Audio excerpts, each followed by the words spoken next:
நாம் எல்லோரும் மனிதர்கள் தான். நாம் மலக்கல்ல, நாம் ஒரு ரசூல் அல்ல, நாம் ஒரு நபி அல்ல. நாம் எல்லோருமே மனிதர்கள் தான். இந்த உலகத்தில் எம்மை போன்றவர்கள் எல்லோருமே மனிதர்கள் தான். எல்லோருக்கும் ஒரே அடியாக ஈமான் உயர்ந்து கொண்டும் போகாது, எல்லோருக்கும் ஒரே அடியாக ஈமான் தாழ்ந்து கொண்டும் போகாது. நடுத்தரமான ஈமானோடு தான் இந்த உலகத்தில் யாராக இருந்தாலும், மலக்காக, நபியாக, ரசூலாக இல்லை என்றால் யாராக இருந்தாலும் சரி, அவர்கள் எல்லோரும் நடுத்தரமான உள்ளத்தில் தான் வாழ முடியும். நடுத்தரமோடு தான் அவருடைய வாழ்வை அவர் அமைத்துக் கொள்ள முடியும். ஒரு மனிதன் ஒரு நேரத்திலே அப்படி இருப்பான், இன்னொரு நேரத்திலே அப்படி இருப்பான்.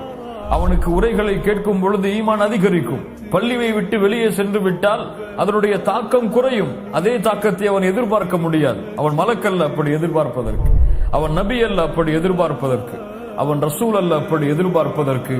இந்த நிலையோடு தான் ஒரு மனிதன் இந்த பூமியிலே வாழ முடியும்.